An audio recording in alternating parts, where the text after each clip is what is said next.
What is going on, everybody? Welcome back to the channel, guys. Welcome back to Omar BYT, ladies and gentlemen, and welcome to another episode of the Barcelona News Roundup with my guy, Kule Podcast. What's going on, brother? Welcome to everyone who is watching. And Omar, thank you for having me. It's always a big joy to join, and hopefully we can talk about some good Barcelona news and some good Barcelona topics. Hey, listen. It's a beautiful time right now to be a Barca fan right now, to be perfectly honest. Everything is going well. Still unbeaten in 2025. Still Yes, unbeaten. Like we're still doing our thing. Like come on. We just came out of a 5-star performance, 5-star amazing performance, Copa del five Rey goals. in the semifinals. We take that.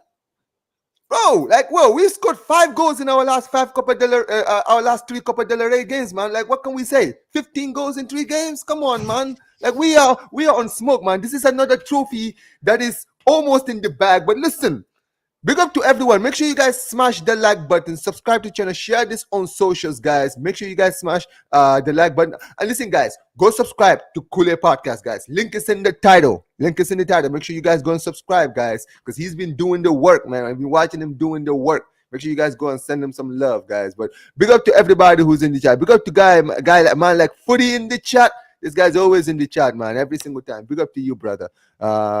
He says, don't forget to live. I like the live more Yeah. post. Yes, yes, sir. But listen, we are here. We're here to talk about, obviously, a lot of stuff have happened this week. But let's start from the beginning, man. Let's just fast start with the one that literally just finished yesterday. I already did my match reaction. Make sure you guys check out my match reaction. But listen, we'll get into it. Valencia 0, Barcelona 5. Another. Bro, what's that? 3 weeks in a row? Within 3 weeks, bro, we've given these guys, we've scored 13 goals in the last 2 games against Valencia, bro. Like, nah, bro.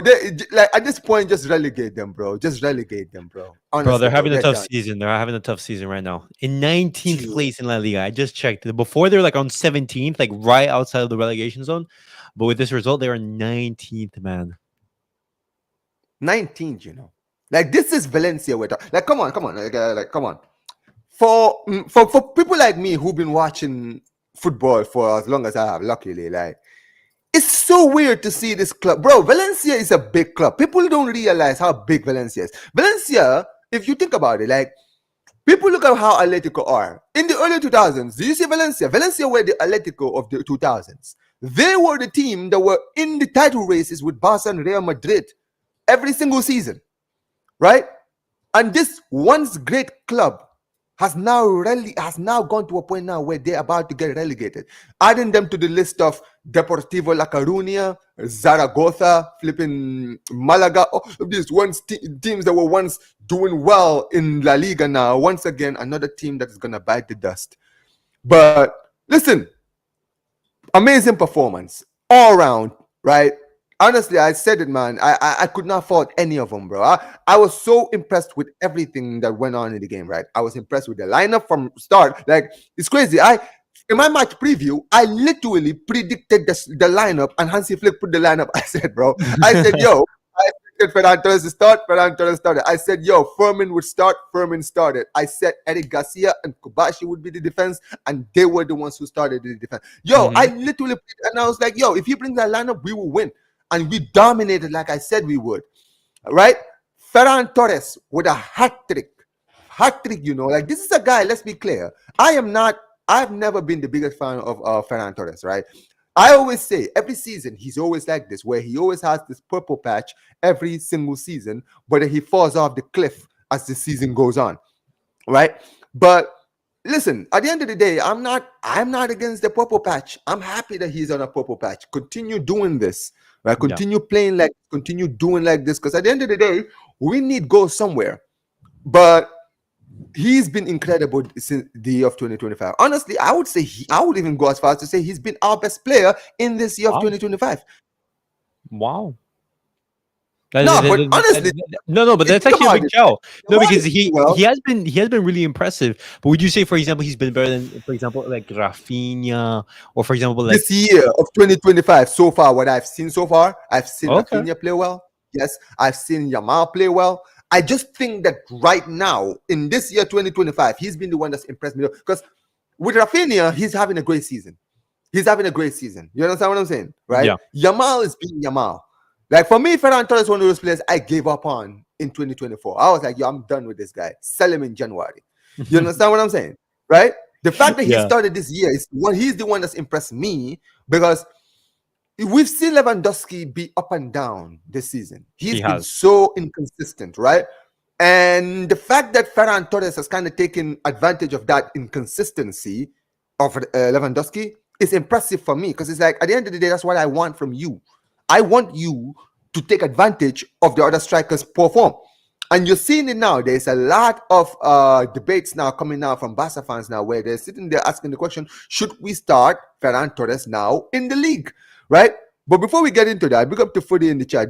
Footy says, as long as Ferran contributes, I don't mind keeping him as a super sub. He brings a lot of fluidity in the link-up play. Exactly. And I think that now, I feel like people are beginning to look at Ferran Torres and wondering, should he start over Lewandowski? And I feel like the reason why is nothing to do with the fact that, yes, he's in form. I think it's more to do with the fact that he seems to be better with the link-up player, like Footy says, right? He's not playing exactly as a number 9. He's playing more as a false number 9, and it's Yeah, actually working out. yeah, Like you're seeing, he's bringing the best. Rafinha is having his best games. Like you remember when Danny Olmo was playing in the false number 9 role against yeah. Betis? Against Betis. Yep. Bro, that was that was, bro. I saw that. I was like, yo, I would play this formation for the rest of the season, bro, because he was so like fluent. Like the way the attack was just free, bro. You just saw like Olmo was just playing the free role. He was just doing whatever Yeah, he wanted, right? he's in And interchanging obviously, positions, but with the front line. yeah. And unfortunately, he got injured. So I'm just thinking, I'm like, okay, well, Ferran Torres is not Danny Olmo, but I feel like he's doing a great job in that position. But before we do go into the whole Lewandowski Ferran Torres debate, I want to ask you, what did you think of the game? No, Personally, the game from Barcelona yesterday, I think it was perfect on all levels. Valencia, they tried to harm Barcelona, cause danger, but Barcelona's back line, they didn't really suffer that much. Chesney didn't have to do much, and overall, it was just like a display of brilliant attacking football. You had a fantastic Ferran Torres scoring a hat trick. You saw Fermin playing really well. You saw Rafinha gain 2 assists. You saw an overall a very very good Barcelona team. And Valencia, they are struggling. They're not having a great season, so this was to be expected, for example. But in regards to whether Ferran Torres or Lewandowski should be starting, I personally, I'm still in the camp that Lewandowski should be the starter. I know we're very critical of him, but we do have to keep in mind that he's the top goal scorer across Europe, and that's facts. He's the top goal scorer in La Liga, and he's one of the few players I think who has scored more than 30 goals in all competitions, and that's something that you do have to give credit for Lewandowski. If he was at his peak, Barcelona, we would be absolutely running away with the league and scoring much, much more goals than what we already are scoring. And that's, that is impressive because Barcelona, they're scoring 5. Imagine if we have Lewandowski, who every single game scored every single chance that did land on his feet. I do think that we do have to rest him more. I do think that we have to give more minutes to Ferran Torres, because one thing that I know about Ferran is that he is not going to be a consistent starter in the team that is going to be able to contribute 7 out of 10 every single week and then give you those 9s or those 10s. I'm still in the camp that I would rather have Lewandowski be the starter, but give Ferran more involvement, rest Lewandowski, knowing that he's getting up there in age, and then you have a balance between the two. Why does Robert Lewandowski have such a fantastic start to the season and then have that decline? I say it's because of his physical ability. He is getting up there in age. We do have to keep in mind that we have to keep him fresh. Yeah, I mean, here's the thing, right? Big up to Mark in the chat. He says, lever kills attacks, nothing new. We need a better striker than Ferran this summer and dominate again. Hansi Flick is the truth. Yeah, for sure. I mean, I feel like I do see your point because I am like you. I'm still in the camp of Lewandowski is still our best striker. Yeah. He's still our best striker. You say whatever you want to say about him. Finishing wise, Ferran Torres is nowhere near the finisher of Lewandowski's stature. Mm-hmm. He will not. He's not. He's never been. He never will be. You understand what I'm saying? Respectfully, he's not. Right? I just think that for me, system-wise, I think that yes, Ferran Torres does bring the best out of the rest of the team when he plays compared to Lewandowski. However, Lewandowski as a striker, as a finisher, is a much better finisher. And one thing you did say that I agree with is, for me, I'm in that same camp of this is a good thing. This is a good problem to have. You understand what I'm saying, right? This is a good problem to have. Like, Ferran Torres for me should not be the main man for Barcelona. I don't care. Like, as much as I'm praising him, he should not be the main man. He is not done enough to be warrant to be the main man. You understand what I'm saying, right? He is a player that is good at his job. He's great for his job, right? Which is coming in, just doing a job, just come in and just, no pressure on you, no one is expecting the world out of you. And I feel like that's where he plays well, when no one really expects anything out of him. Like, everyone's like, all right, Ferran Torres, man, all right, cool. You understand what I'm saying, right? And then he does well. But when the pressure is on him, but the thing is, Lewandowski is the number 9. He's the goal scorer. And finishing wise, that's why we criticize him, because the pressure is on him. And I think, personally, for me, Lewandowski is done. And honestly, for next season, we do need another striker. We do. There is no doubt about that, right? Like, that's one of the areas we need to definitely fix on. Because I think that we still have a lot of potential. I think that when we're looking for a striker next season, we need to look for a striker that can link up with the other players. You understand what I'm saying, right? There's a lot of strikers that are out there who fit that mold, but we need a striker who can finish, but also is good at his link up. That's why I used Gyökeres as an example. Many people don't like Gyökeres, right? Many Barca fans I've spoken to don't like Gyökeres. But one thing I say for me about Gyökeres is good with link up. You understand what I'm saying? He's good at linking up. He's a good finisher who's good with linking up with his wingers.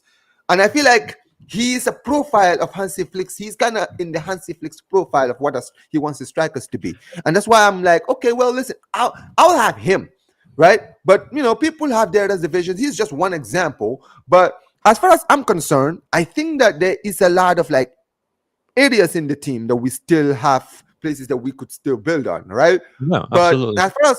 as far as like the striking position is concerned, I still think that we should keep it the way it is, because I've been critical of Lewandowski, but I'm not at the point now where I'm like screaming at the ear like Lewandowski this and this, because I understand. I'm like, listen, this brother is the same age as Karim Benzema. He shouldn't be our number 9 at this time. Like, respectful, he should not be Barcelona's number 9 should not be 36, 37. Like, come on. He's gonna be 30. I think he's gonna be 38. He's gonna be 37 this year. Like, come on. Like, I know he's playing well for his age, but you can tell, man. Like, we remember prime Lewandowski. We remember how good his prime years was. He is not that guy anymore.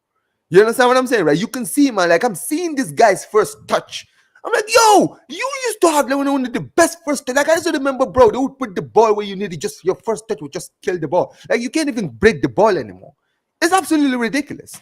But big up to the people in the chat, man. Make sure you guys smash the likes. Big up to my guy Eunice in the chat. Eunice is here. Says 5 pass Betis and Mallorca, 7 pass Valencia. We won Lewandowski on the bench. I mean, look, that's a good point. The last few games we've seen Ferran start, we've actually scored more goals in the games. You understand what I'm saying? Right? At the same time, you'd say both three of arguably Barcelona's better performances were with Lewandowski on the pitch. The 2 beatings against Madrid and the beating against Bayern Munich. And then also you have to remember the entire start to the season. That's what I'm saying. Like, hey, it's not necessarily Ferran versus Lewandowski. That shouldn't be the debate. It should be, how can we get the best out of both of these players? I think if we put pressure on Ferran, I don't think he's going to thrive. I don't think he's going to thrive as the main man. I think right there, then the expectations switch. Because a lot of Barcelona fans, for example, they were very critical of Ferran throughout the years because they expected him to be an absolute starter and had high expectations. When we Mhm. understand Ferran, he is, a rotation player, a squad player, a fantastic option off of the bench. But to be the starter, you have to put in some fantastic numbers. And yes, he can score a hat trick against Valencia, who are struggling. But can he consistently, get a goal, get a brace, get a goal, get a brace in every single game? And that's where I have more faith in Lewandowski. But I reiterate, we have to make sure that Lewandowski is fresh for these games at the end of the season. Then that's why I say, Mhm. hey, in these type of games, there's no reason to play Lewandowski against Valencia. Let's try to keep him fresh for the Champions League games that are going to be coming up, and etc. Mhm. No, I hear it. I hear it. And I'm also, like I said, I am not one like this is obvious like something that is coming out a lot from a lot of Barcelona fans' point of view. Some Barca fans are very reactionary. Unfortunately, in our fan base, they're very reactionary. They're like, Hmm. "Oh, Ferran Torres is playing so well. He should be the one starting over Lewandowski." Like I'm one of the people where I'm like, I'm more level-headed when it comes to these situations. And just Okay. like you mentioned, I don't personally, for me, I wouldn't change anything. Yeah. Personally, for me, I wouldn't change. I'm still in the camp of Lewandowski is still our number 9. He should still start. Like in this weekend against Sevilla, he should start. I don't Yeah. care. You should. People can say, "Oh, yeah, oh, Ferran Torres got a hat trick, man. You're gonna ruin." No, Ferran Torres does his job, and he's great at his job. Hmm. He played amazing against Valencia, but I think Lewandowski should start against Seville because at the end of the day, he's the number 9, and also it is great to have Ferran Torres in the bench. Yeah. Like that, Absolutely. like come on. Like don't like this is the thing you just mentioned it, man. Sometimes the thing is, I understand you want to reward players for playing well. Like we want to, every player wants to be rewarded, right? But for Hmm. me, Ferran Torres needs to continue doing this more consistently. I want to see you score every single week. Like before, for this debate to really have legs, you need to actually like put 10 out of 10. Like you need to like you see how you scored a hat trick today. I want you in the weekend when Lewandowski's not playing well, you come in the pitch and score the winning goal. You Yeah. understand what I'm saying, right? I Yeah. want you next week when we play in La Liga. I want you to come in, whether you're on the bench or you start, you come in and score again. Put in 5-6 games where you're scoring every single game, crucial goals. When you do that, then the debate will really have legs now. Because now people will be like, wait, whoa, whoa, whoa, whoa, bro. Ferran Torres continues to score goals every single week. We can't ignore this. You understand what I'm saying, right? Especially, let's say if Lewandowski stops scoring or Lewandowski is holding the team back with his performances. At some point, people will start saying, for now, we need to bench Lewandowski. Not that he has to be benched for good, but for now, we need to bench him and start Ferran more. You understand what I'm saying, right? But Okay. with Ferran Torres, bro, you've been here way too long.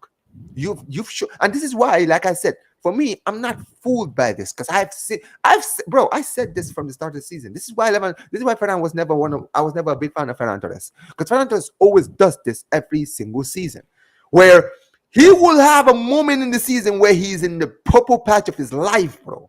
Yeah. This guy will just be scoring hat like, bro. He scored a hat trick against Valencia. I'm like, bro, this guy scores a hat trick every single season. If you actually look at his season, his career at Barcelona, you can go every single season since he's joined Barca. Every season he scored a hat trick at least one time in the season. Every season. I think last season he scored a hat trick against, I think, was it Bilbao or no? It wasn't No, Villarreal. We lost it. no, no, no. I'm pretty sure it was. No, I think that Was he was. scored a hat trick? I swear he scored a hat trick I'm last pretty season sure against it was against Betis as well last season. I think it Betis. was. There you go. It was Yeah, it was Betis. We Betis. beat them 5-2 or something like that. Or Yeah. 4-2. 4-2. Uh, Yeah. We beat them uh, 4-2 and Ferran scored a hat trick. yeah, he scored, and I remember like Joao Felix as well. He scored like the or a Trivela Bro, goal yeah, outside the bro. box. I But remember that is that. the point. That is what Ferran Torres is. You understand what I'm saying, right? Ferran Torres is a guy when he's in his bag, when he's in his purple patch, bro, this guy will score hat tricks, braces, all of that. Make you think, yo, he's the best player. This is why every season he's always there. This is why no matter how many times people always say, oh man, why is Ferran Torres always at your club every season? This is the reason why. Because he always has this at some point in the season that always gives Barcelona fans this mindset of, yo, we should keep him. We should keep him. We should keep him. But dude, I know this purple patch is gonna end. And when it ends, Ferran Torres will be back to being old Ferran. So at the end of the day, I'm not being fooled by this. But big up to the guys in the chat, man. He says, big up to Food, he says, As long as Hansi Flick is the coach, Ferran Torres will have a career in Barca. Listen, if he's on the bench, maybe, man. I don't mind having him as a bench player personally. I'm just one of these people where I'm like, bro, I'm just tired of this guy, bro. He doesn't warrant the hype that he gets personally for me. Especially for Spain. This guy, bro, Spanish people, they rate Ferran like the way Spain is rate Ferran. I don't understand it. But it says, which striker do both of you guys want in the summer? I already said Gyökeres for me because of his link-up play. What about you, Elias? Well, I know that Barcelona they are interested, but a name that's not being mentioned that much, or that I'm not seeing tons of reports, is Isak from Newcastle. He's actually been playing phenomenally. I think it's because it's very hard. It's Yeah, harder. it would. It's harder to take. Yeah, I'll be honest. For me, I'll take Isaac over.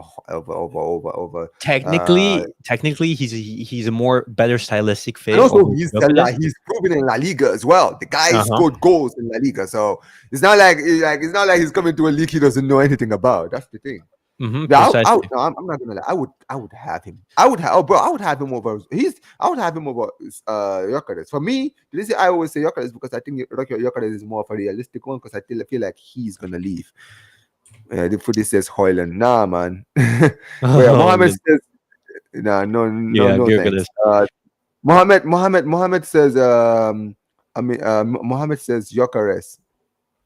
Yeah, good one. Says Basaria says Isaac or Gyökeres. I'll be honest. I'm more of an Isaac guy myself. The fee would be higher. The fee in Newcastle, they just bought him. Barcelona to be having to pay from what, 90 to 100 mil for? Come on, they're gonna offer like to 90 to 100 to 120. Bro. Yeah, like they exactly. Yeah, No, me personally, I'm not spending that amount of money for a striker. If I'm also keep in mind that we have other areas in the squad that we do need to reinforce. For example, that left wing position. You know, we've seen it throughout the season how sometimes Barcelona they lack options out on the left wing, and if Barcelona they want to be cost effective, Jonathan David isn't a bad shout. But we've seen that Barcelona they've sort of crossed him out, so we'll see. That's a very interesting one because I would have, bro. I'm one of those people. I'm one of that camp of, bro. Why not? Why not? Why can't we take Jonathan? Like, bro, it's not like Jonathan David is gonna come in and just be this. Like, let's say Jonathan David's idea, I want to come to Barca and be the main man. Maybe I could be, maybe not. You understand what I'm saying, right? Because I rate you, but I just think that that move to Barcelona, being Barcelona's number 1 is number 9 right now. Too much pressure, bro. You're not ready for that. You're not ready for that pressure, bro. Like I want you to understand, bro. Being Barca's number 9 is not for everyone. You understand what I'm saying? It's not for everyone. You miss like 2 or 3 chances, and Barcelona not winning. The world is falling on top of you. Bro.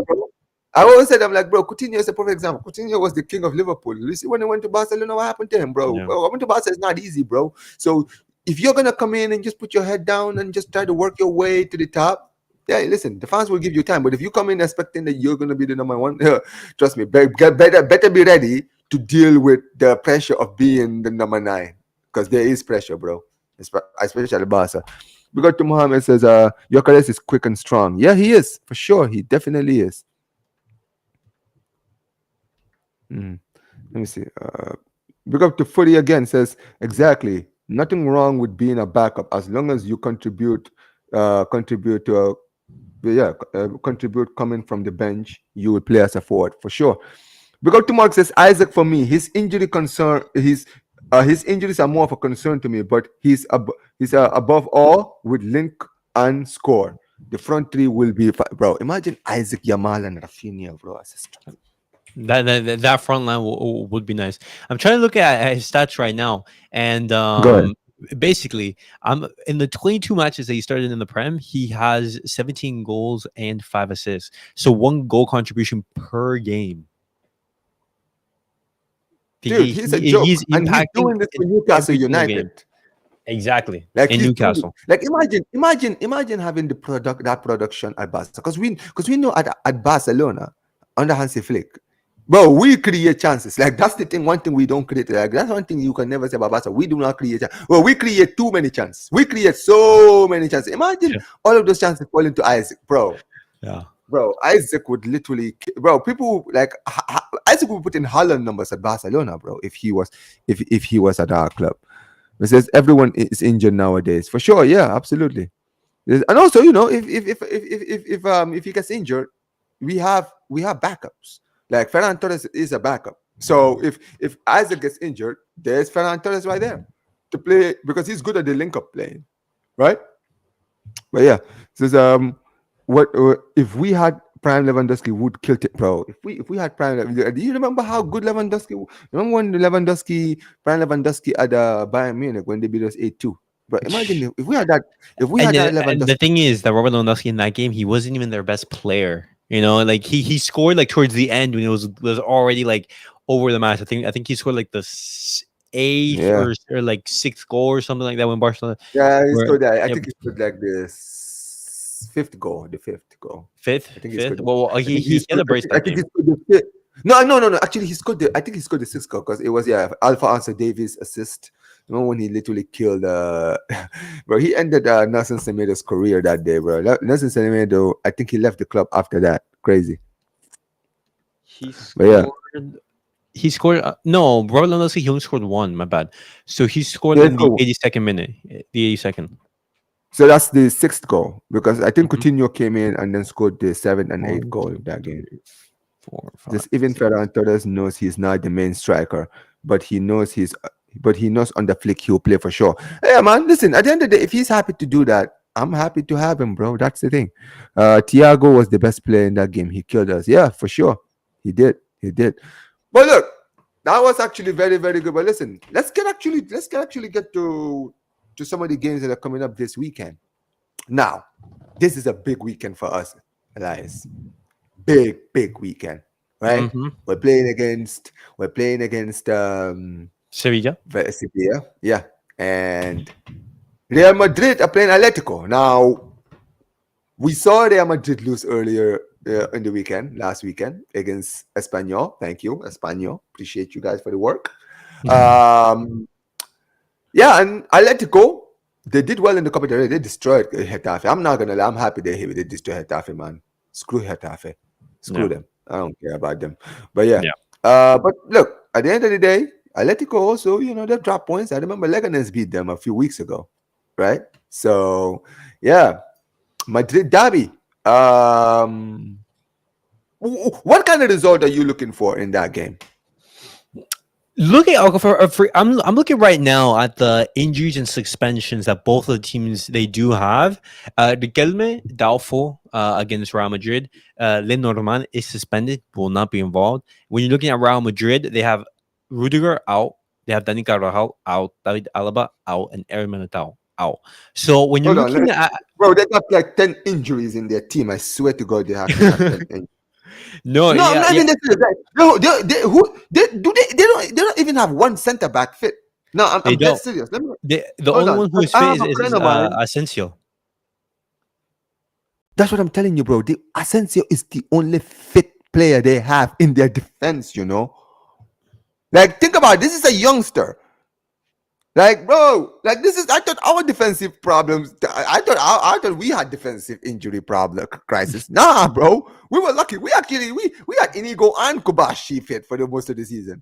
They Uh-huh. had they literally have all their defenders out injured. Everybody is gone. I'm But look, looking at the expected lineup, and they're saying it's going to be Fran Garcia, Asensio, Chouameni, and Vasquez. Lucas Vasquez in the back line. Lucas And Vazquez, bro. honestly, when you look at the game from a Barcelona perspective, you're thinking, hey, a draw would be favorable for both of us. Because, for example, I see some people saying, hey, it's better that Atletico Madrid win. But I'm looking at Atletico No, Madrid, I'm no, looking at their no. squad, and I still think that they can actually challenge Barcelona and Real Madrid until the final day. I don't think it's going to be simple as just Barcelona and Real Madrid. I do think that all three teams can make a deep run in La Liga and fight until the last couple of days. And that's why I'm more favorable to a draw. But obviously when you look at the options that Real Madrid have, you do look at a more favorable result for Atletico Madrid. Yeah, I mean, look, I'm looking at the table right now. We're 3 points behind in Atletico, and we're 4 points behind Real Madrid. So if Atletico win, and we win against Sevilla, we will be 3 points behind them. You understand what I'm saying? Mhm. Right? But if Real Madrid win and we win, there will be 4 points. So basically, for me, I'm in the camp of a draw as well. I'm one of those people. I'm like, listen, at the end of the day, we need a draw, right? Because if we win and they draw, we'll be 2 points behind. I think we'll be 2 points behind Atleti, and we'll be like 3 points behind Real Madrid. That's good. That But the is most good. important thing, regardless of what happens, is that Barcelona they win. But that's the thing. Also, that's why we're gonna get into that one. We're also gonna get into our game because that's why I'm just focused on this one because we're gonna get into our game.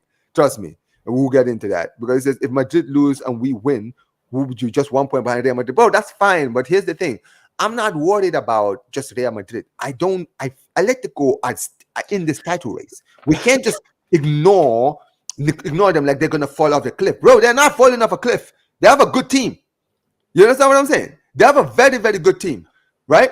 And for me, I'm in this position where I'm like, bro, I just want to close the gap. You understand what I'm saying? I just want to close the gap. If they draw, we'll be 2 points behind Atletico and we'll be 3 points behind Real Madrid. And Real Madrid right now in the injury crisis. Think about it. They have to play tomorrow against Real Madrid, and then they have to play against Man City in the midweek. Yeah, so they do. Bro, they have problems. They're gonna drop points. Like if they drop points against Atleti, they could drop points against Man City. No. Let's say in the Man City game they win or they lose that game. They could drop points against the next team they play. Who are they playing after Osasuna after. And that's gonna be a big game. Like that game is not gonna be easy. Like, yeah, I'm looking at the table right now. Yeah, then the next game is against Osasuna. Is it Osasuna? Yeah, Real Madrid. They're going to be playing against Atletico Madrid this weekend. Then next week, in midweek, they're going to be playing away to Osasuna. We lost to Osasuna away. We did. You see what I'm saying? So if we let's say we win, right? Let's say we win against Sevilla, right? 3 points. If they lose against Osasuna, if they lose against Osasuna, we win against, I think, Rayo Vallecano, I think we're playing, right? We will be at the same points as them. Atletico, I think they're playing after the Madrid game, they're playing they're playing against Celta de Vigo.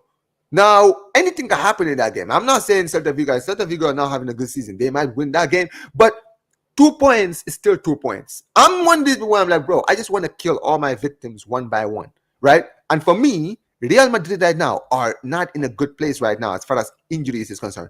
Because they're good going forward, but Vinicius hasn't been poor in 2025. Yeah. He's been dead this year, right? Mbappe has been their best player. But even Mbappe has his moments where he also goes missing, right? Rodrigo, he's kind of, for me, Rodrigo has been the one I've been more impressed with this year, right?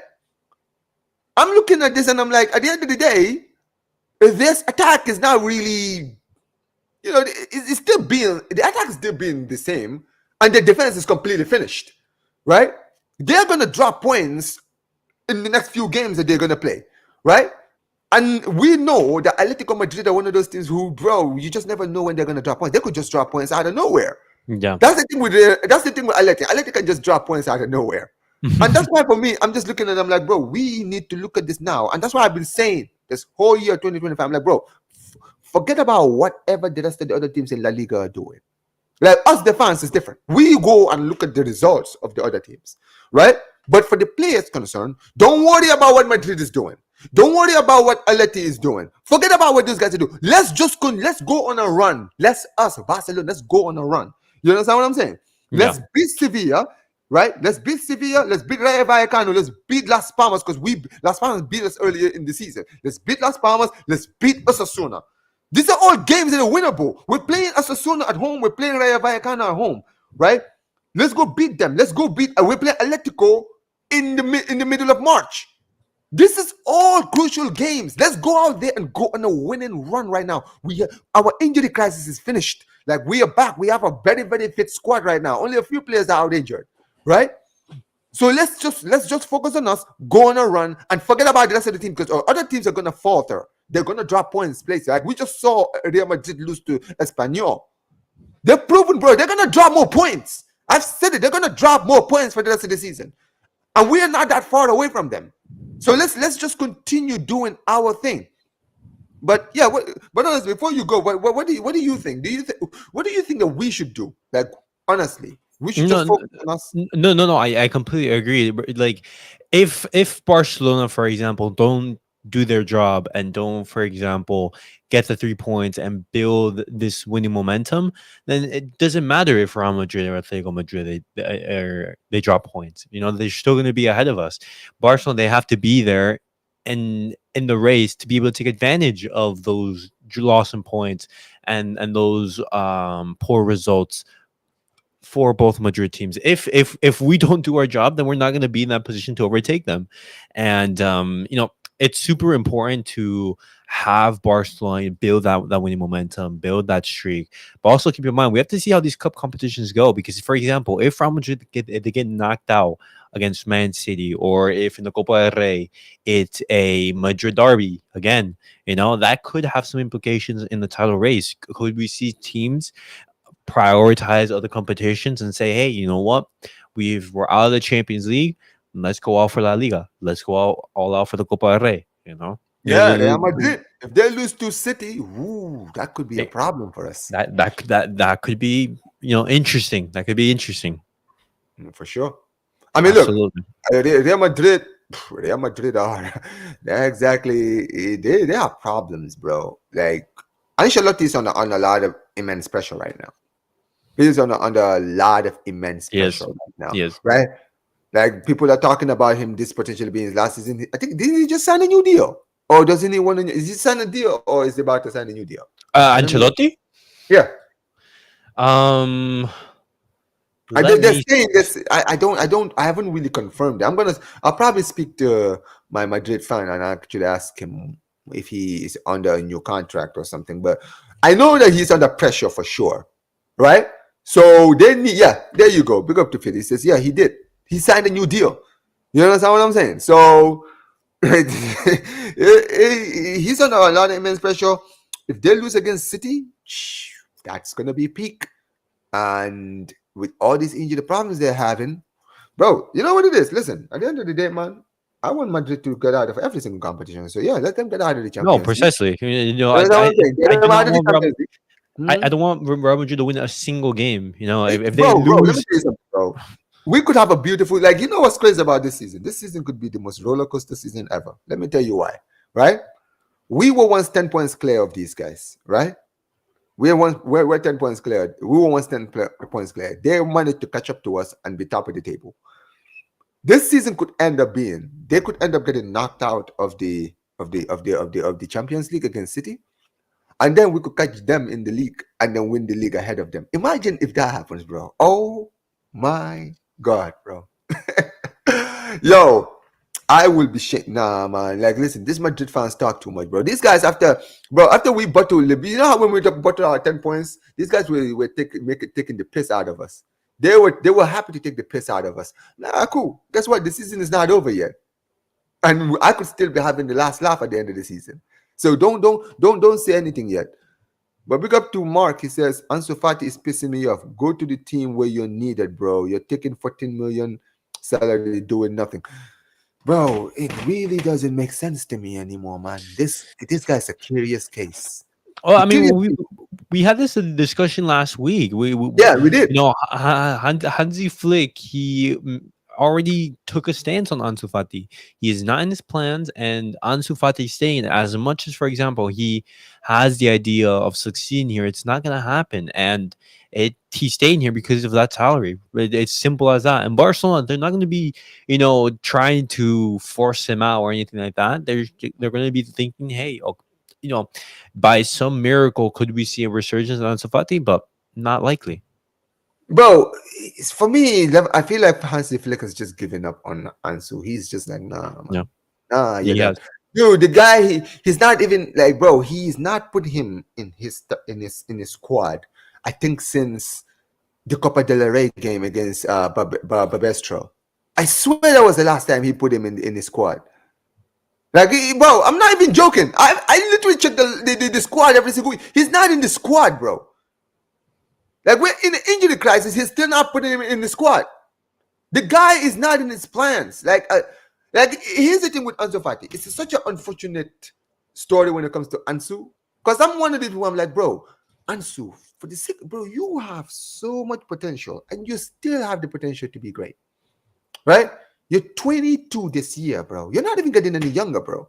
Like the fact that you're still staying at this club that clearly don't really get with a manager who clearly doesn't rate you. For the sake of your career, bro, you still have an opportunity to still be great. Why are you still here? Like, you could go out, leave the club, do well, and then the club might look at you and say, bro, we might have jumped the gun. He's actually doing well now. Maybe we should actually go back and sign. Barcelona have signed players they've sold in the past. They have. You understand what I'm saying? How many times have we bought players we've sold in the past? Like, dude, you have to think about your career, man. Football is a short sport. And if you follow, like, listen, at the end of the day, maybe it doesn't matter. Maybe he is after the money. Who knows? I don't know, bro. I don't know what Ansu Fati's mindset is at these days. But I'm at a point now where I'm like, yo, you are not in Hansi Flick's plan. Hansi Flick is going to be here for the long run. Whether we want, bro, he's here for the long run. Like, he's going to be giving, he's been backed by the board. The board are supporting him. So you have to think about yourself and think about your future and try to leave the club for your sake. But hey, do whatever you want, bro. I'm at a point now where I'm like, yo, I'm just tired of this. Big up to he says Xabi Alonso was supposed to replace him. Yeah, that's the thing, isn't it, Elias? Like, I'm at the point now where I'm like, I don't understand this, bro. Why would they give him a new contract?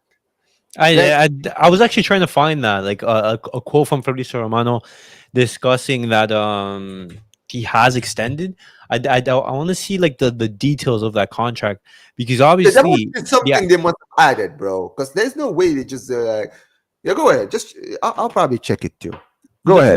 No, because you'd be thinking, for example, the whole idea was that, hey, we're going to be seeing Xabi Alonso at Real Madrid in the summer. That's going to be the idea. And first of all, that would be interesting to see, because how Real Madrid are playing right now. Carlo Ancelotti has been given a lot of freedom to these players, and Xabi Alonso isn't really that type. He'd want players to be playing a specific role in the team, and he wouldn't want to have maybe 3 left wingers on the pitch at the same time potentially. But it's in regards to that, I also know that a lot of Madrid fans are, I would say, not 100% content with Carlo Ancelotti, and so looking at this news of an extension has caught me off guard. But I haven't seen anything. Maybe it hasn't been confirmed, but it's in the plans. I mean, I'll probably ask. Like I said, there's still time. I'll probably ask my Madrid friend, because I've heard about that contract extension for a while now. But look, at the end of the day, when it comes down to it, personally for me, I'm at a position where I'm like, bro, I don't really care. Keep Ancelotti. Keep Ancelotti, bro. Because Ancelotti right now, he's doing more bad than good right now at the club. For me, I feel like he's doing more bad than good at the club. So, hey, keep him. Keep him, bro.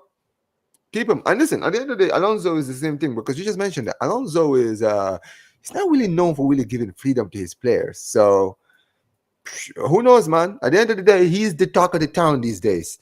Right? He's the talk of the town these days. But let's do some of these choices. That Paul Kubashi, Eric Garcia backline did good. Bro, what did you think about that link up between Garcia and Kubashi? No, it was absolutely fantastic. Eric Garcia and Pau Cuerci that partnership has been spectacular. We have seen them play before, and they've been absolutely rock solid. I think in a game where you're not going to be having to defend as much, Eric Garcia is absolutely perfect. And just like with Ferran, I think each player has a role to play in the squad. And a game against Real Madrid, against the Bayern Munich, Manchester City, I wouldn't be looking to start Eric Garcia, but I think Gary Garcia has an important role to play in the squad. No, for sure. I think when it comes to Eric Garcia, I was one of those people that kind of gave up on him, because, dude, don't get it twisted. What I saw when he was at Girona, I was very impressed with. So I was like, you know what it is? I'll have him back, because I think that I've seen something at Girona. You know what I'm saying? But I haven't really seen some of that Girona form at Barcelona. at all. And for me, I was like, maybe it's just one of those things where you are the club. You're not like some players they just don't thrive under certain clubs, right? So I Yeah. think that maybe, and that's why I was like open to him going to Girona. But listen, he's been doing well, and you just mentioned, and here's the thing, right? We had so many injury problems. It's good because Christensen, I don't know when he's coming back. Yeah, like he's just having setback after setback after setback. God knows, bro. By the time he comes back, the season will probably be over. You understand what I'm saying? So I'm at a position now where I'm like, listen, at the end of the day, I don't mind, bro. Like, we need, like, that's the thing. We have so many classes at center back. It's good to see Eddie Garcia playing well. We need him to play well.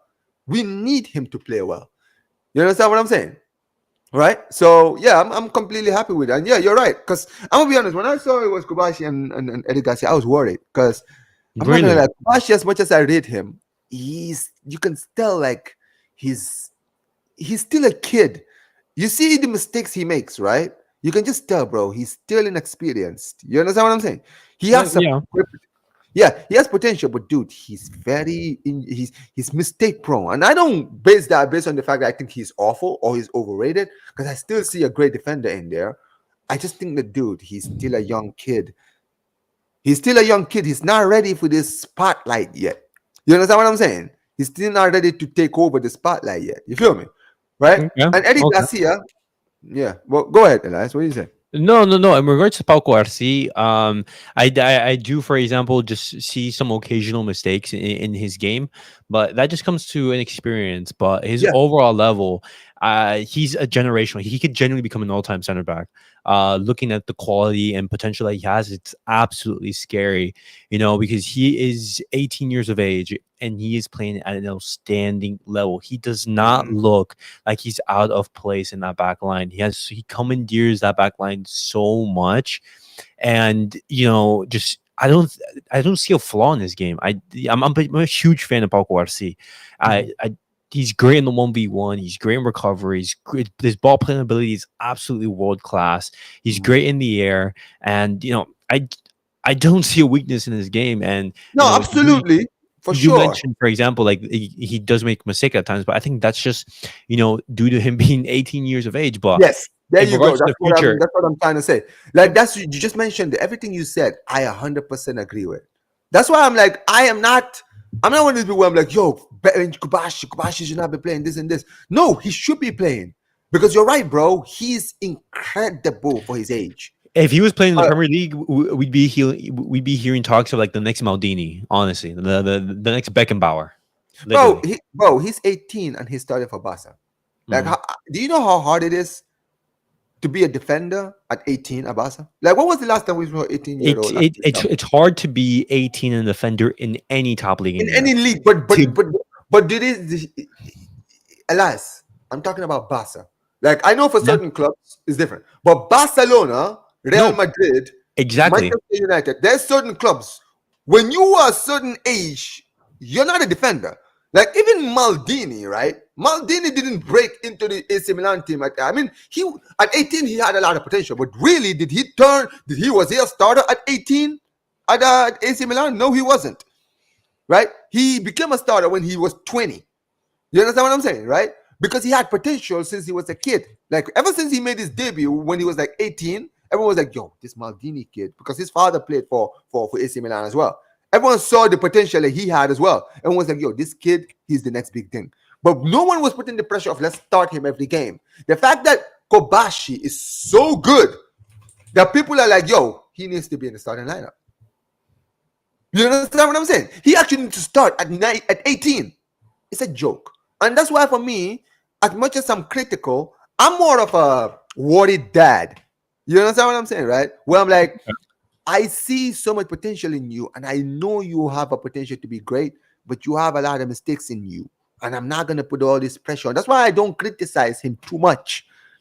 Because I understand that, dude, for your age, you have to make these mistakes. It's part of it, man. You're inexperienced.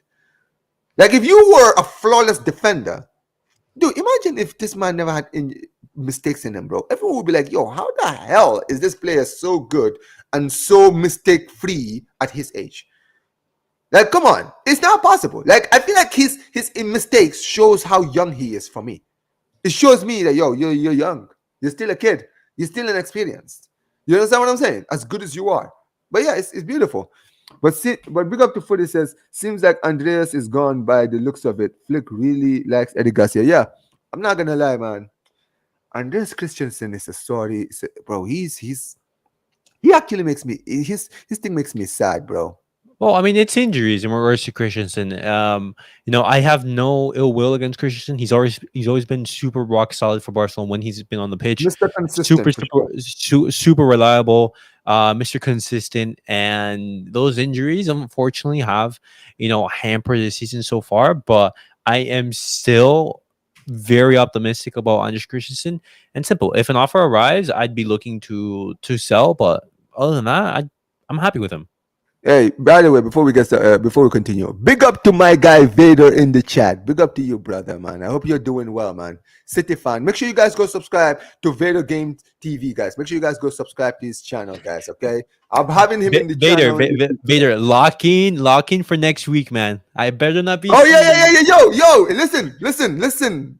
Vader, we're City fans over here next week, bro. We listen. I'm gonna. When is it? Is it on Wednesday? If it's on a Wednesday, I'll probably do a watch around for that. I'm pretty sure it's on a Wednesday. I'm pretty Yeah, sure. listen, bro, Vader, you must, bro. You must. We need Will's tears, bro, on the next football mania show, bro. We need those Will tears, man. We need the tears, bro. We need those tears for sure, bro. But yeah, man. Listen, but before we do continue with the chat, because big up to everyone in the chat, man. I appreciate every one of you guys who's in the chat. I do want to quickly go into. I'm gonna read the rest of the chat, guys. By the way, before I go, but I quickly want to talk about tomorrow's game, the Sunday's game against Sevilla, because I don't want us to go off track, right? We're playing Sevilla on Sunday. Now we've talked about how important the game between Real Madrid and Atletico is. However, we are not exempt. We're playing against Sevilla, away to Sevilla, and I know Sevilla not exactly having a good season, but it's still Sevilla. It's still Sevilla. All right. Yeah. Look, I am expecting us to win. I don't care what anyone says. We should go out there and we should win. We should win because they're not having a good season. They're poor, even at home. I've seen them lose at home countless times this season. You understand what I'm saying, right? We should go out there, bro. We cannot drop points at all. We can't. I'm sorry. I'm not even taking a draw. We got to leave there with all 3 points. We have to. We have to, man, because, bro, we're in a position now where we can't drop points at all. At no point. We can't drop any points for the rest of the season. That's where we are now. We have to win every game that we play now for the rest of the season. I mean, not for the rest of the season, but until we catch up to these guys and go ahead of them. That's where we are now. Because any point we drop, they will take advantage and they'll be clear. But yeah, I mean, look, you talk to me, man. Like, how important is this game to you? No, it's absolutely. We were talking about the Madrid Derby, and we said, hey, it's going to be super vital for Barcelona to get the 3 points this weekend against Sevilla in order to be able to take advantage of the team that drops points, whether that be Real Madrid, Atletico Madrid, or both. Barcelona, in order to, take advantage of that result, put pressure on these teams, we need to do our job. And tomorrow, or the game in the weekend, is going to be super, super vital. Barcelona are going to have to be going there with 100% intensity and start off the strong foot. It's simple as that. But something that I do want to say is that this league is still long. There is a lot of football left to be played. Even if, for example, Barcelona don't get a result this weekend, I am not necessarily thinking, oh, the La Liga title race is thrown away. I'm not in that mindset. It's going to be a blow, obviously, because you would want to take advantage of that. But we still have to play Atletico Madrid. We still have to play Real Madrid. And I know for a fact that both of these teams are going to drop points sometime in the season. Just Barcelona. No, they will, for sure. They have to be able to take advantage of that. And that's the thing. That's where I am now. That's why I'm like, bro, for me, do not worry about what the other teams are doing. You understand what I'm saying? Don't worry about what Madrid are doing. Don't worry, bro. I know they're gonna watch the Madrid Derby. Don't get it twisted. I know they're gonna be keeping their eye on the Madrid Derby. But for me, I'm in a position where I'm like, bro, if I'm in that locker room, I'm not even watching the Madrid Derby. You understand what I'm saying? I'm not. Yeah. As Yeah. a player, I'm just like, listen, man, worry about us. We're playing Sevilla on Sunday. That's all we need to worry about. Exactly. Exactly. That's what we need to worry about. Let's go and win. Because guess what, bro? No matter what happens in the Atletico game, if we don't beat Seville, it means nothing at the end. You understand what I'm saying? So Hmm. at the end of the day, focus on let's go and train, let's bust our ass and go out there and win. That's how I see it. Because bro, listen, I'm gonna be very honest, man. I've been very calm, but in my head, I'm just like, yo, do not screw this up. Do not screw this up. I swear to God, if you guys screw this up, I'm gonna be pissed off, man. Do not screw this up, man. Because look, we blew a 10-point lead, but I still have hope. I still have hope, right? And sometimes it's the hope that kills you, unfortunately. But we need to continue this. We need to continue and we need to win. But look, listen. In your opinion, do you think he might keep the same team, or do you think he might the same thing he put in the Valencia game, or do you think he's gonna bring back players like Lewandowski and Mm, Castro and I honestly see a very, very similar lineup. I think maybe one change would potentially be the inclusion of Danny Olmo in the lineup. is he even Or fit to play? Danny Olmo, he did play against Valencia. He had roughly 20 to 30 minutes, I believe, around I there. didn't even see him because I'm not gonna lie. I watched the second half, but I was doing on a vision, so I was not keeping my eye on the game around the end. After we went 5-0 up, I just stopped watching.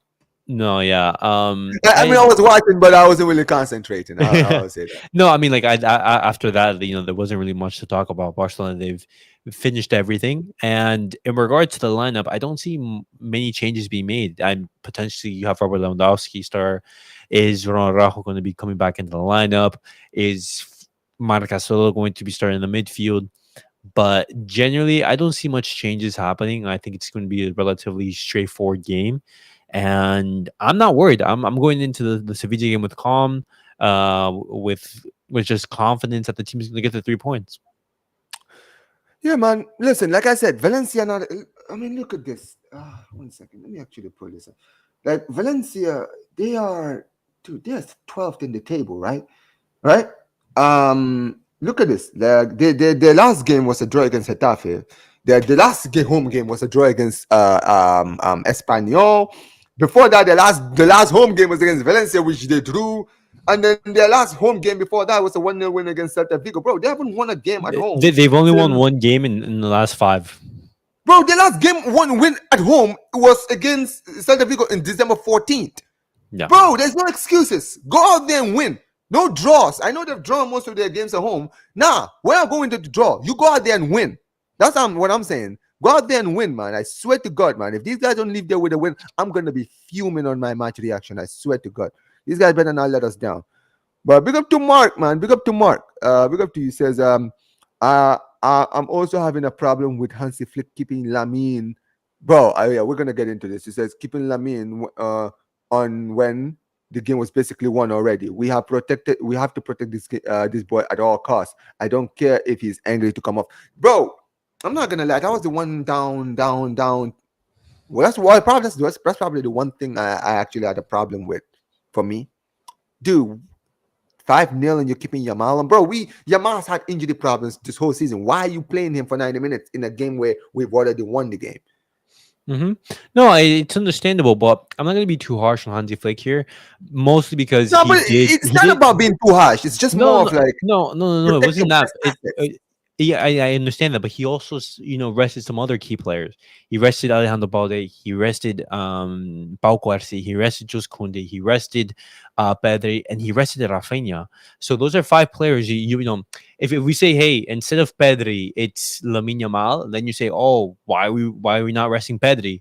If Lamine Yamal comes off, and you say, oh, why are we playing Rafinha? You know, Hansi Flick can't substitute the entirety of the team, and so for future games, you'd maybe be looking, hey, next game, it's not going to be Jus Kunde who's coming off. It's going to be a Lamine Yamal. I'm not upset about that. I'm not going to be too harsh on him. And, the man management overall from Hansi Flick in the game was, I would say, pretty good. He rested the players. He was pretty good. I won't criticize anything. Like, don't get it twisted. He doesn't get any criticism from me.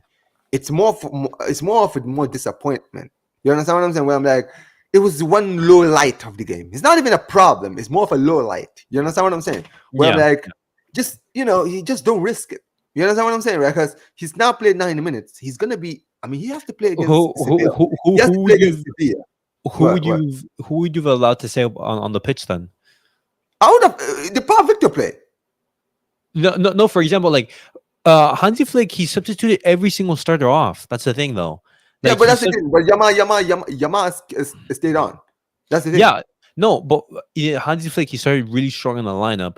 So out of the starters who've come Mm. off, who do you said, hey, let him play the full 90 instead of Lamine Yamal? I mean, I think didn't Ferran Torres play 90? Yeah, for Ferran Torres, the Yeah, five players, he did. the five players that were substituted off were all the starters. Okay. It was Balde, Cubarsí, Rafinha, Pedri, and Jules Koundé. The five players that went off are all For me, starters. and this is gonna be personal for me. This is gonna be controversial. I would have probably kept Kobashi, and I would have Cubarsí. benched Kobashi Okay. against Sevilla, and then I'll play Araujo and Eric Garcia. Okay. Well, Like I mean, that's I'm just one of the personal because choices. Kobashi is also another one I would protect. I feel like he's another one I would No, protect. You understand what I'm saying? no. Right? And So and at, I would keep him for the rest of the game, but I'll bench him for the game against and at now the same time, maybe the reason he benched him is because he's gonna start him against Sevilla alongside Araujo because Garcia played 90 minutes. You understand what I'm saying? yeah. But even still, Pau Cubarsí's he's been playing more minutes than Lamine Yamal. So it's basically the same thing. And on top of that, you take out Pau Cubarsí and you give minutes to Inigo Martinez, who's coming back from a small injury. So overall, I wouldn't make too big of a deal with it. Yeah, I hear it. But look up to NJ Foot. It says Xabi Alonso has that Barca coded on him. I wish we had him in our team back then. Eh, don't matter, bro. We had so many great midfielders at that time, bro. I'm not worried. Big up to Kashpa every single time, bro. Polish fan, Barcelona fan from Poland, bro. Pick up to you every single time, brother. He says, "Don't worry, Furman and Gavi will turn up against Sevilla. They hate that."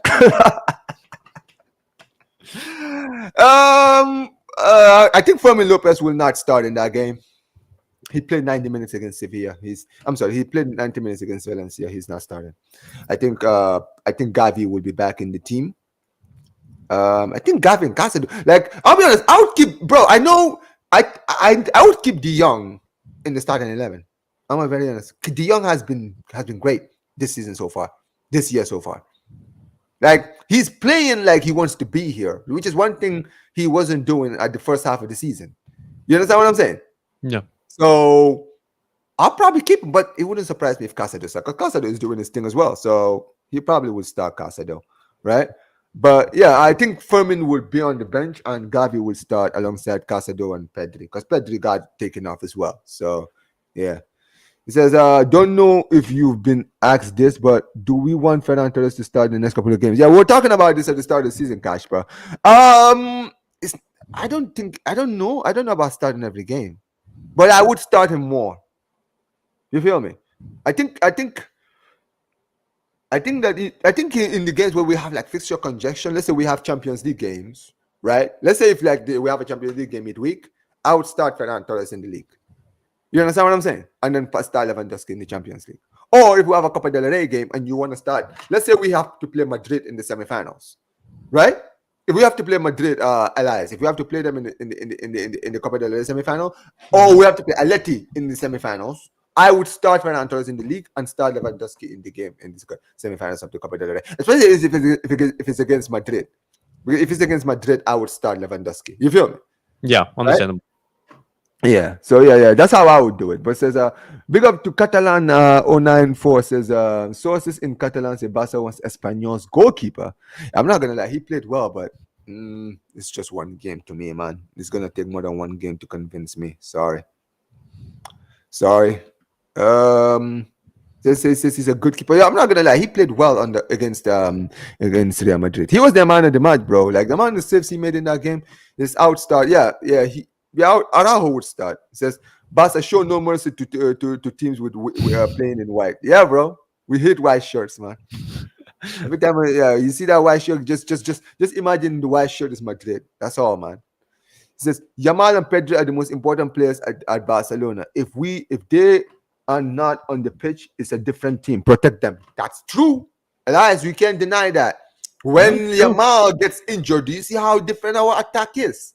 No, 200% true. Yep.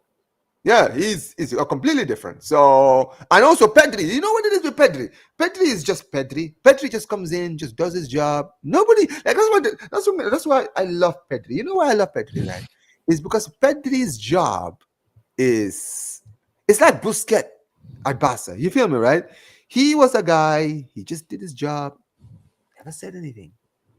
Was just doing his job under the cover, right? But guess what? If he's not in the team, you notice that midfield is so different. Yeah. Yeah. He You understand what I'm saying? plays such a vital role in that midfield. He had so much quality. And on top of that, you've been seeing his assists racking up and these Oh last yeah, for couple sure, games. yeah. Mm-hmm. Mm-hmm. Mm-hmm. Bro, he like that's the thing with Pedri, man. That's why I love Pedri. Like this is why when people bring the Bellingham Pedri talk, I'm like, yo, you cannot compare the two players. Pedri is miles better than Jude Bellingham. Jude Bellingham only has goals in him, bro. That's the only thing he has on Pedri. That's the only thing he has on Pedri, bro. Like respectfully, that's literally, bro. Think about it, right? What else is Bellingham better than Pedri at? People are gonna say, oh, his defensive work. Bro, No, but Bellingham then knows his defensive work. even then, the work that Pedri does off the ball is something to praise. The guy is everywhere. The guy is literally everywhere. He does tons Energetic, of bro, running. moves around.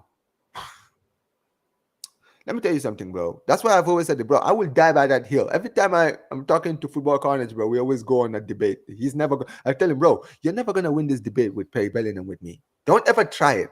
You're not gonna win. Like, bro, you are comparing a midfielder who only, if he's not scoring goals, is doing nothing in the game. I'm like, yo, I watch Madrid. I do my Real Madrid hate alongs on my channel.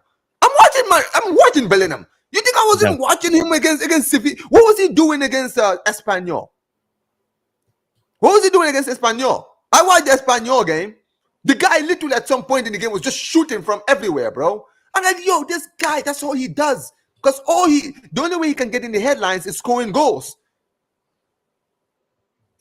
Bro, I saw this guy taking shots from like 30 yards out. I'm like, yo, are you actually taking the piss?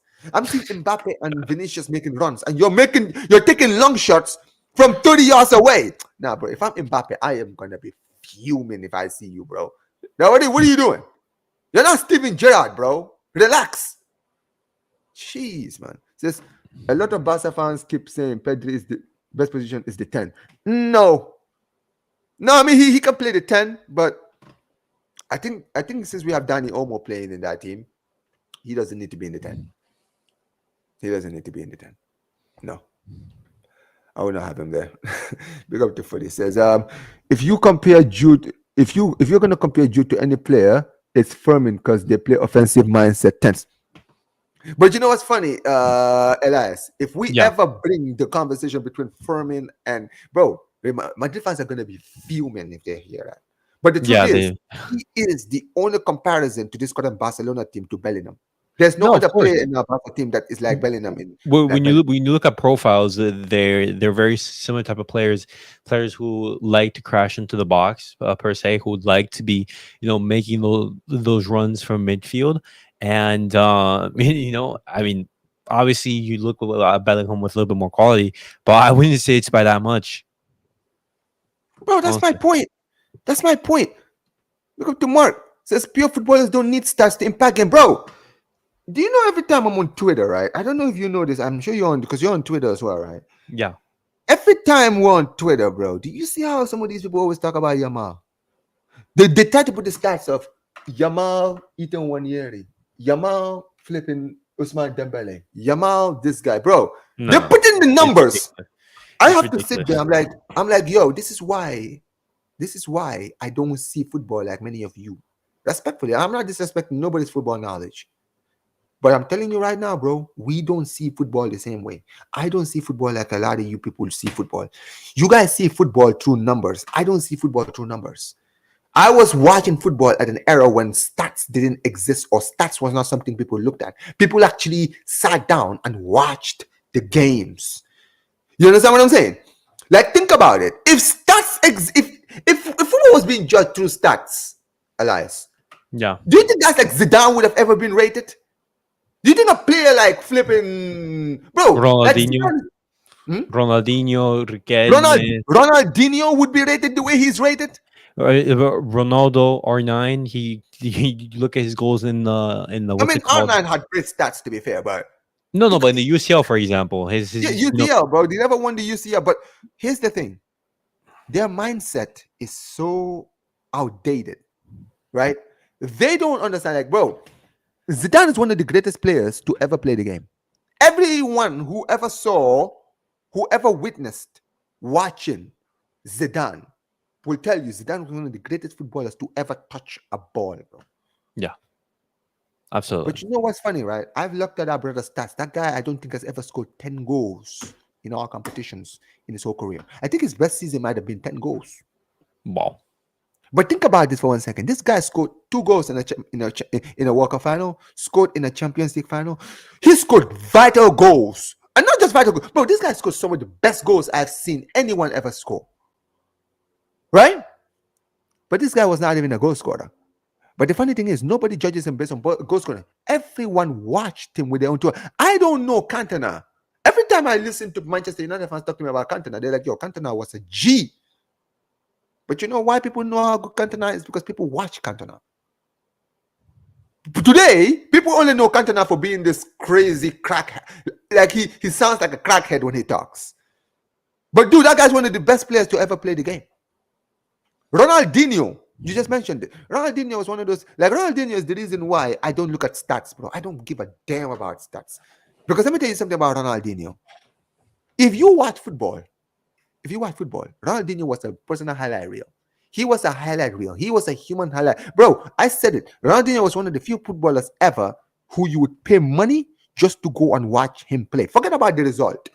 You just go and watch him play, bro, because you were never disappointed. You knew he was going to do something crazy in the game. No, absolutely. He produced magic off of every touch. Bro, it was beautiful to watch Ronaldo. Bro, Elias, did you watch the Legends game, El Clasico Legends game? Oh, I did. I saw highlights. Yeah, on social media. Did you see Ronaldinho's free kick? Oh, top left-hand corner, I believe. Ronaldinho scored a free kick to bins at 44 years old. Bro, this is what I'm telling you, man. You see ballers, bro, they never lose it. I don't care, man. You can literally be fat. You can be overweight. You can be old as hell, bro. The touch never leaves you. That first touch never leaves you, bro. It will stay with you till the day you're on your grave, bro. You will be 70, bro, and walking on crutches, right? And you will have the ball and still be able to control it. Even at the age of 70. That's crazy. No, that's it, bro. I get it. I saw Dimitri Babatov one time, bro. When this guy's like 45 years old, something crazy like that. He was taking an orange, bro, and was juggling the orange, bro. I'm like, yo, this brother, bro, Babatov, when I used to remember at United, this guy's first touch would kill any ball. You could give him the ball, no matter how pace the ball was coming at him. First touch, the ball is dead on his feet. That's how good that guy was. And even to this day, bro, this guy's first touch, bro, he took orange, bro, and was juggling the orange with his foot. I'm like, this guy is a joke. How is he doing this? Like, I can't juggle, bro. I struggle to juggle. Like, I can juggle a ball, but dude, I struggle to juggle with a ball. Imagine me juggling with an orange, bro. Do you know how good your control has to be able to juggle? No, it's insane. It's insane the things that he would be able to do on the ball. But this is my point, right? It's not just him. It's every one of them, bro. Mm-hmm. Every single one of these players, bro. The touch never leaves you. Ronaldinho is a guy who, when he was a professional, playing every week, right, would go to play for Barca. After the game was over, would go to the club, spend the whole night at the club, right? Clubbing, right? Till morning, right? Next day, we're back in training, right? He goes to training. He's drunk while he's in training, Elias. He's drunk, right? Goes to the training ground while drunk and scores a hat trick in training. Like, you saw, I think Kevin Prince Boateng even said something similar to Rio Ferdinand's podcast, where he said, I remember one time when he was at Barcelona on loan, and he said, I used to remember, bro, Messi would come in, right? And Messi would just be on his phone, right? Right? Everybody's just sitting there, just like concentrating. He's just on his phone, chilling, right? And then when the manager was done with his talking, right? He just sits down, he just puts his phone down, and then he goes on the pitch and scores a hat trick. He said, "Yo, the funny thing about it is that when children hear that, that is gonna ruin their mindset. That's why a lot of Messi, like a Messi haters, think, yo, that's why Ronaldo is better because Ronaldo worked for his crowd, but Messi doesn't. No, Messi is just a baller. You see, when you're a baller, bro, everything comes easy to you, bro. Yeah. Yeah. You know what I'm saying?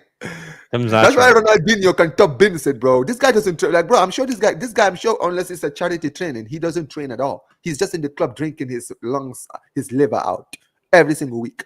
But guess what? I'll give him a ball right now. He will dribble, nutmeg you, and nutmeg you, bro. This guy watched him, bro, nutmegging players even in that game. Did you see him nutmegging the players? Oh. Bro, I'm sorry, man. Ronaldinho is a G, bro. He will forever be my favorite player of all time, bro. He will never be defeated. That brother, he's just big up to Zir in the chat, man. Big up to Zir. Big up to you, brother. Yeah, big up to Footy. Big up to everyone who's here, man. He says, remember, Ronaldinho was doing stuff while partying a lot. Bro, this guy was never sober and was still like, I swear this brother was probably not even sober in some of the games he was playing, Elias. He was probably even drunk when he was on the pitch and was still like nutmegging and literally dribbling past 3 players and still doing. I honestly wouldn't be surprised. I wouldn't be surprised. No, he's beautiful. Look up to he says, CR7 says he's the most complete player of all time. Clearly, he doesn't know what the word complete means. You know, when you say complete, it means that you're good at everything, right? Are you good at everything? Because I can tell you something, bro. You're not good at free kicks. That's one thing you're not good at.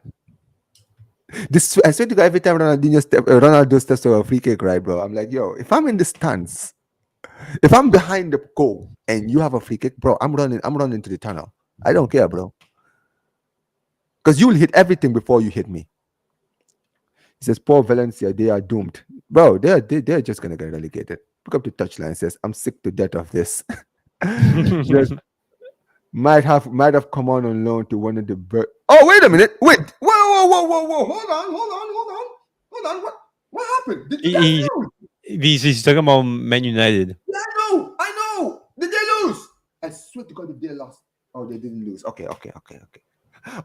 I think they came back, right? Yeah, they came from behind and won. Okay, that's why he's pissed off. Yeah. I was about to say. I'm looking at social media right now. They had to score a late winner. Yeah, there you go. Hey, Maguire actually scored a winner. Okay, cool. Yeah, but let's do some of these chats before we wrap up. And big up to my guy Elias. Like I said, guys, smash the likes and go subscribe to Elias's channel, guys. If you guys want more of him, he's always doing Barcelona content, right? Even if you're not Barcelona fans, guys, you guys just love doing Barca content or love doing watching good content, go subscribe to his channel, guys. And he's a regular on this channel as well, guys. Barca News Roundup every single week. You guys are always going to be seeing him here too. All right. Says, how long do you think Hansi Flick will manage Barca? Bro, I don't know. I mean, listen, it depends really how well he does, bro. My guess is 2 or 3 years around there. Yeah. I mean, really, like I said, it really depends on how well, because I believe this season is going to be a bye, but next season, people are going to start looking and things saying, all right, what are you doing now? You understand what I'm saying? Now the pressure is going to be on him, especially, let's say, if we start signing players. And if he doesn't do well, then people will be like, all right, cool. He says, how many trophies do you think he will win in his tenure? He's already won 1. He's still in every single competition, technically, right? He's in the Copa del Rey, bro. We could still win a treble at the end of the season, man. Don't front it. Do not front it. You feel me? It's still time. Knock on wood.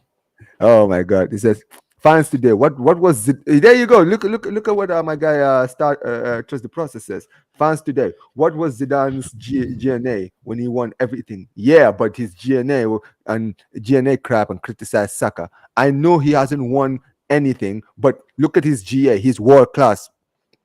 Bro. This is it, man. This is it. I'm telling you, man, football today is cracked up, bro. It's cracked up. That's why sometimes, bro. That's why for me, it's very hard for me to judge. Like some footballers, I don't rate them. Like, bro, no matter what you tell me, bro, I watch these footballers.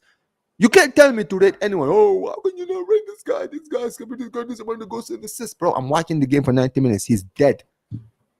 Jude Bellingham is the perfect example, bro. I'm like, yo, Jude Bellingham, like, every time people are like, oh, you should rate him.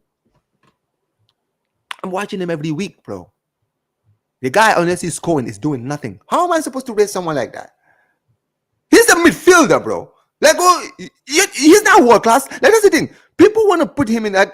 People want to put him in the conversation. He's not world class. He's not even below world class for me. He's just a guy who can do a job. But that's really it for me.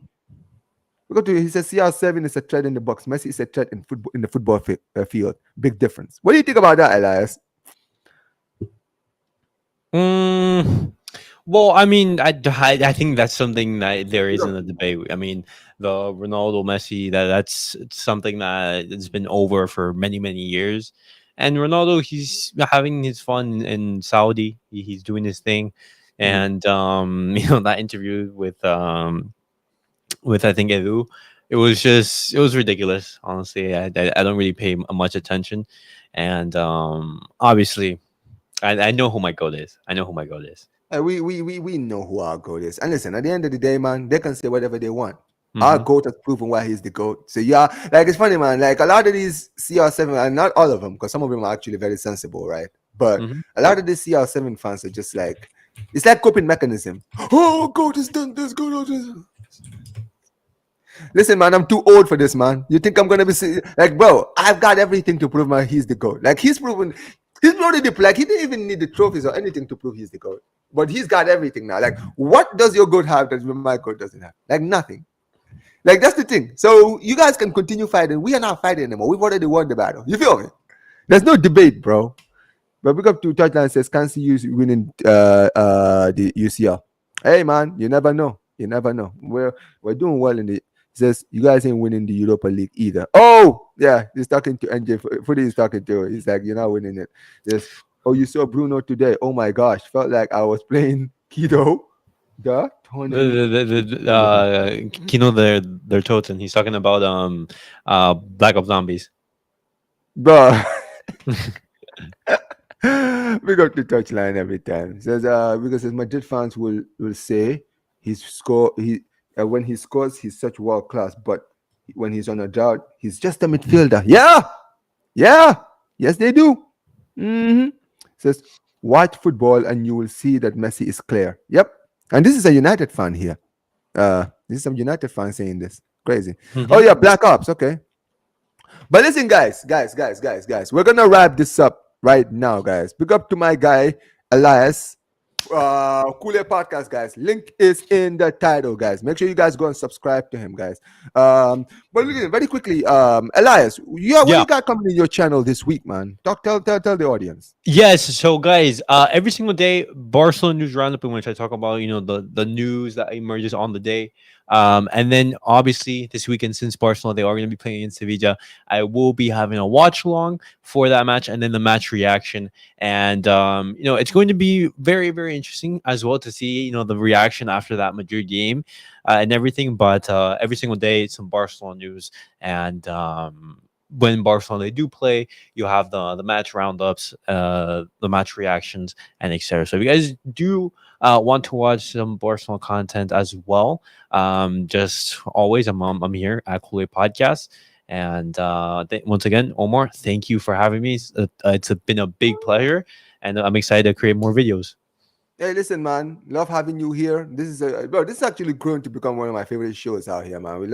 I love doing these roundups with like you. And listen, at the end of the day, like I said, guys, go support him. Go subscribe to his channel, guys. He's a very underrated content creator right now, guys. Like ever since I stumbled into like the stuff that he's been doing, I've been very impressed, right? He does more like, don't get it twisted, like I'm someone that tries to do as best as I can. He's usually doing watch alongs on his channel. Sometimes when I'm not doing watch alongs and you guys want to check out like who's doing Barcelona watch alongs, guys, if I'm not doing a watch along, he's usually doing a watch along on his channel. So go out there and check out his stuff. Sometimes he does match reactions. Make sure you guys go and check out his match reactions. And listen, sometimes you might see me down there as well, guys. So he's always going to be here every single week when we do these Barcelona news roundups. Every single week he will always be here. And if you guys want to see more news on his channel, you can go and check out his channel as well. Big up to everyone who's watching, guys. We're gonna wrap this up, guys. I'm gonna be on Football Carnage in about a few minutes when Football Mania starts,